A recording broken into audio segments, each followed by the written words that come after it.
राजा उत्तानपाद की दो संतानें थीं, दो पत्नियां थीं, सुनीति और सुरुचि। सुनीति के गर्भ से ध्रुव जी महाराज का जन्म हुआ।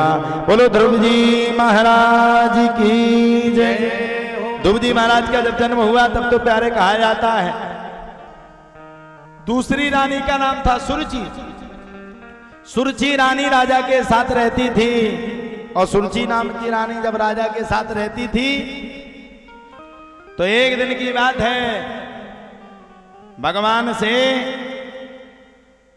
मिलने के लिए, अपने पिता से मिलने के लिए ध्रुव जी महाराज चल पड़े। माता ने पकड़ करके ध्रुव जी महाराज को भगा दिया। ध्रुव जी महाराज को अत्यंत क्रोध आया और जंगल में जाकर के भगवान की भक्ति करने लगे। जब ध्रुव जी महाराज जंगल में जाकर के भगवान की भक्ति करने लगे तब ध्रुव जी महाराज ने इतनी भक्ति की, इतनी भक्ति की, इतनी भक्ति की कि भक्ति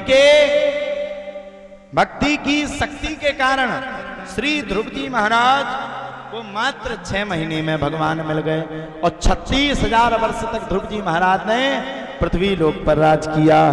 बोलो सच्चिदानंद भगवान की जय। धीरे धीरे करके कथा और आगे बढ़ी। प्रियव्रत का चरित्र आया। प्रियव्रत के पावन वंश में ऋषभदेव जी का जन्म हुआ। ऋषभदेव के वंश में आगे चल करके सप्तद्वीप नौखंड की रचना हुई, और आगे चल करके भरत का भी चरित्र आया। भरत के भी 3 जन्म की कथा है, भरत, मृग और जड़ भरत। इसके बाद आगे चल करके अजामिल नाम के पापी की भी कथा आई। अजामिल की कथा के बाद अब महाराज प्रहलाद जी का चरित्र आ गया। महाराज कश्यप की 2 पत्नियां थी, दिति और अदिति। दिति के गर्भ से राक्षसों का प्रादुर्भाव हुआ, और अदिति के गर्भ से देवताओं का प्रादुर्भाव हुआ। दिति के गर्भ से 2 संतानें हुई, हिरण्याक्ष और हिरण्यकश्यपु। हिरण्याक्ष बड़ा पापी था, भगवान ने अवतार लेकर के उसका उद्धार किया। सो हिरण्यकश्यपु को मन ही मन में बात लग गई कि छोड़ूंगा नहीं। हिरण्यकश्यपु ने भैया खूब भगवान का व्रत धारण किया। ब्रह्मा जी ने दर्शन दिए, सो पूछ लिया ब्रह्म ब्रूयाद, वर मांगो। वर मांगने की बात कही तब हिरण्यकश्यपु ने मांगा कि हम अमर रहे। भगवान ने कहा भैया एक समय के बाद तो अमर हम नहीं रह पाते, तुम कैसे रहोगे? यहां पर कोई अमर नहीं रह सकता है।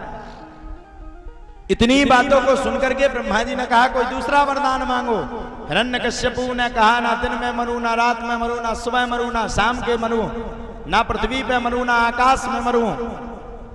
आपके बनाए हुए किसी भी जीव जंतु से न मरूं, आपके बनाए हुए हफ्ता में से किसी दिन में न मरूं, आपके बनाए हुए 12 महीने में से एक भी महीने में न मरूं। भगवान ने कह दिया तथास्तु। तथास्तु कह करके भगवान चल पड़े। अब सुनो साहब, हर पापी के घर में एक संत का जन्म होता है।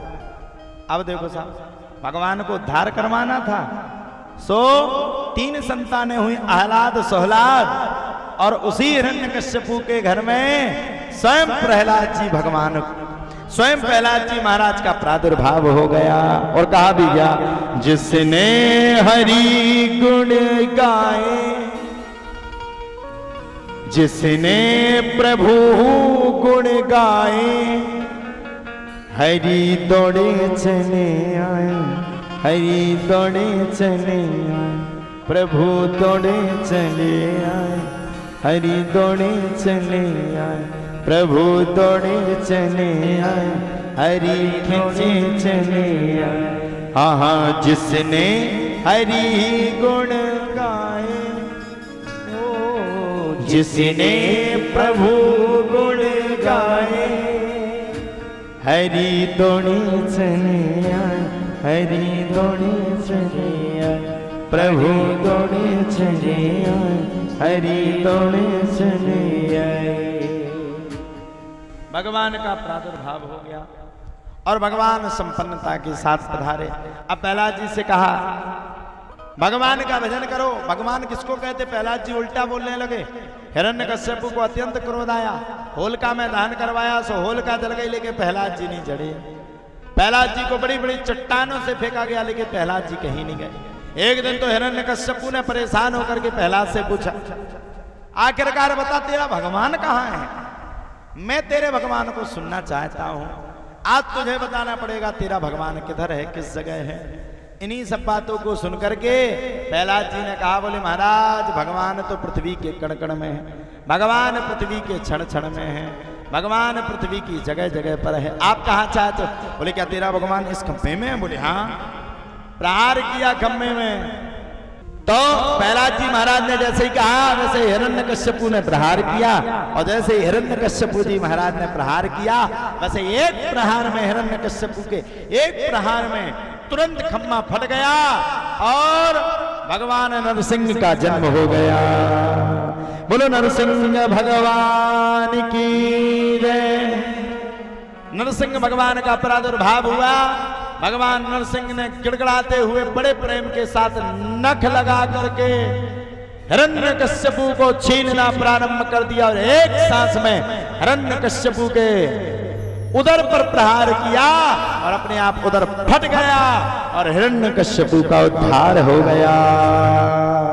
बोलो सच्चिदानंद भगवान की जय। प्रहलाद जी महाराज रुदन करने लगे। भगवान नरसिंह बड़े क्रोध में आ गए।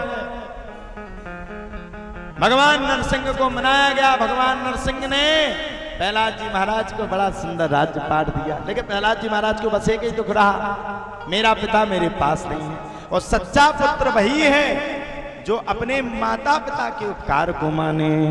आगे चल करके गजेंद्र मोक्ष की कथा आई, देवासुर संग्राम की कथा आई, और देवासुर संग्राम के बाद आज कथा सुनाते सुनाते सुनाते 4 दिन हो गए थे।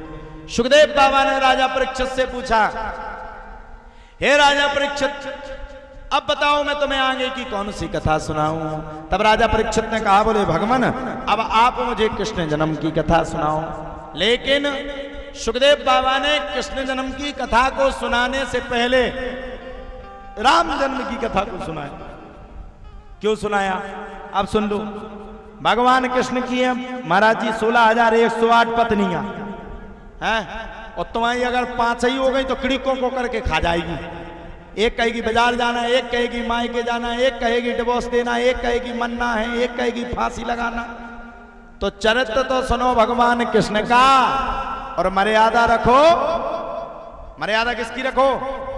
मर्यादा रखो राम की। भगवान श्रीमन्नारायण प्रभु के दिव्य नाभि कमल से ब्रह्मा जी का जन्म हुआ। ब्रह्मा के बेटा मारीची, मारीची के बेटा कश्यप, कश्यप के बेटा विवस्वान, इन्हीं से चला सूर्यवंश। विवस्वान के बेटा सूर्य हुए, जिनके सिद्धादेव नाम के आदि इत्यादि पुत्र हुए। इन्हीं के आगे वामन वंश में आगे चल करके युवनाश हुए, जिन्होंने ब्रह्मवंश अभिमंत्रित जल को पी लिया था। इसलिए युवनाश के ही उदर से मानधाता का जन्म हुआ। मानधाता के सत्यवत, सत्यवत के वंश में हरिश्चंद, हरिश्चंद से रोहित, रोहित से बाहुक, बाहुक से सगर नामक, सगर के 60,000 पुत्र हुए। अश्वमेघ का घोड़ा इंद्र ने चुरा करके भगवान कपिल देव जी के आश्रम में बांध दिया, तो सगर पुत्रों ने भगवान कपिल देव को चोर समझ करके अपशब्द बोलने लगे और कहने लगे, इस पाखंडी को देखो, हमारा घोड़ा चुरा करके आंखें बंद करके बैठा है। कपिल भगवान ने नेत्र खुल गए और सगर के 60,000 पुत्र जल करके राख में ढेर हो गए। अब इनका कैसे उद्धार हो? तब कपिल देव भगवान ने उपाय बताया कि माता गंगा के जल स्पर्श से इनका उद्धार होगा। तब सगर पुत्र के असमंजस, असमंजस के अंशुमान, अंशुमान के पुत्र दिलीप, दिलीप के पुत्र भागीरथ, और भागीरथ से गंगा मैया का प्रादुर्भाव हुआ।